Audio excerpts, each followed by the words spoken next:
Good evening, everybody. Today, we find ourselves here yet again at another Blessed Kaiju Christmas, and man, we got ourselves one hell of a gift in Godzilla -1. I don't know what it was about this movie that really just seemed from the get-go like, this is gonna be something different. This really feels like it's gonna be something that really changes the trajectory of what a Godzilla movie is. And quite frankly, after having seen it, I just walked out of the theater.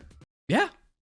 Yeah, I mean, it's pretty damn good. It really shines in its own light, but at the same time, you can tell it takes a ton of inspiration from a bunch of different Godzilla movies. Top that come to mind are, of course, like Shin Godzilla, GMK, Giant Monsters All Out Attack, of course, the original, right? And it's really fascinating to see how they unfold things out in this movie and how things progress because it feels so fresh and original. And it all kind of stems from one simple fact, and that fact is that this is kind of like, in a way, a reimagining of what the original could have been under a different lens. And the way that's tackled is beyond so smart, because where most Godzilla films tackle it from a Japanese perspective of, we have been attacked, we have been victimized, this one kind of looks at it very introspectively and kind of takes it in as a very like, look what nationalism has done to us. What does this even really mean? What are we really even fighting for? It kind of moves into a whole different level narratively that really elevates the story and characters emotionally in a way that I didn't see coming. I didn't expect to become so attached to the characters that we had, especially that little girl that just cried like every 2 seconds. It felt really bad, and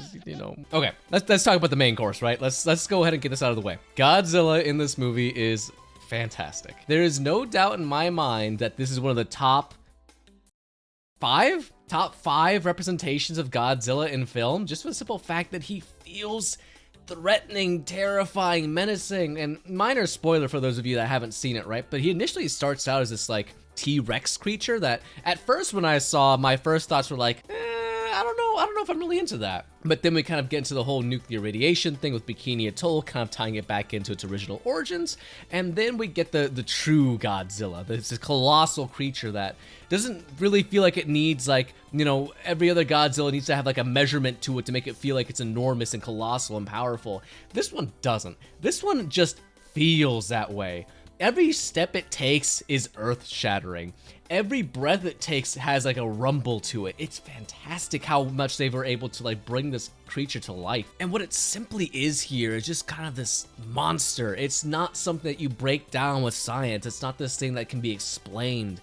It just is. And what it is terrifying. For those of you that don't care so much, the attack in Ginza, I hope I'm pronouncing that correctly, I hope I have the right place in my head, is beyond one of the most incredible scenes I've seen in the past year of film. I don't know if I've ever seen an atomic breath shot that looked that devastating, that destructive. It looks incredible. It looks insane. The actual shots they managed to pull off here, and I need to look up the budget of this movie because it's insane the CGI they're able to pull off over here with the shots of Godzilla and everything. Quite frankly, I mean, I think Monster vs. Godzilla still probably looks better, but they're also on a budget of like 300 million per movie or whatever the hell. Well, this one's probably it's probably like 15 million. Hold on a second, I'm actually about to look it up. I was spot on, 15 million, let's go. Whereas King of the Monsters, for example, is 170 million. I'm not even gonna lie, right? This isn't gonna be any way, shape, or form a nuanced discussion. I'll save that for later.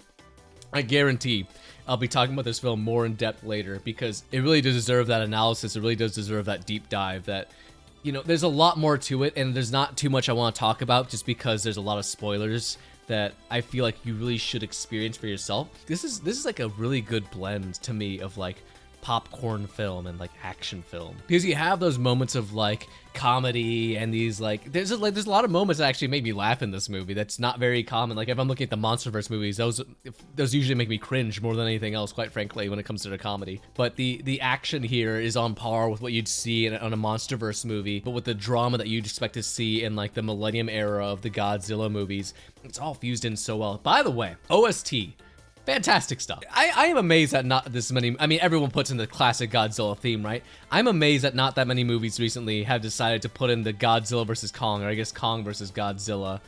King Kong versus God, that gets confusing after a while. The 1973 one, whichever one, the old one. That theme is fantastic, and the fact that they included it in this film as like a dramatic remaster, oh God, it's beautiful, it's fantastic. I'm really just gushing. I really am not doing anything nuanced or adding to the discussion of this film at all at this point. But honestly, like, it's just kind of incredible seeing like how every single emotion they try to pull out of the bag in this movie hits exactly on point. Comedy, horror, action, everything hits.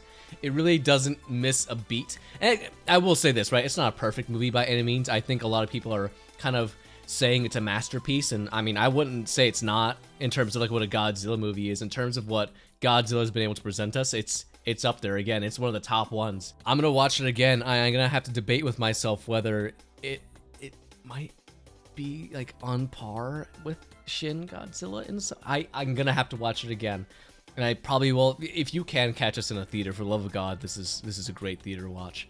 I accidentally bought tickets for 4DX. Sorry, if you're watching this, Romeo, apologies. That was a good time, though. You know it's a good time when you have the seats rumbling and there's water spraying everywhere, and the second that the first scene is over, some old dude walks out, he's like, F this. But yeah, I'm essentially just recording this to say, like, yep, I watched the movie. I really liked it. I really want to watch it again. I really recommend it. If you're a Godzilla fan, there's no excuse not to watch this video. If you're not a Godzilla fan, this is not a bad place to start. It's really good. It's really inviting. It really feels like it captures the essence of what a Godzilla movie should be and can be in this modern age. Give it a shot if you haven't. I really recommend it. It really can't put into words how good I thought it really was and how actually provoking and enticing and exciting it was. There's a lot to it, and I really thought for a moment back when I saw the trailer too, it's like there's a hesitation in the back of my head, like, you know, we had Shin Godzilla, can this even reach those heights? And it did. It reached a really high for me, and I'm really glad it exists. I really hope it gets the attention it deserves. When I went to the theater to see it, it was packed. I went to go see the show times for every other theaters, and it looked like it was pretty full. So I'm hoping this gets more recognition. I'm glad people have gotten over the subtitle barrier. It deserves the praise it's getting. It was sitting at 100% on Rotten Tomatoes for the longest time until somebody decided he was going to be a little weenie and ruin that for everybody. Go check it out. I recommend it. I don't do star ratings, but 2 thumbs up from this guy.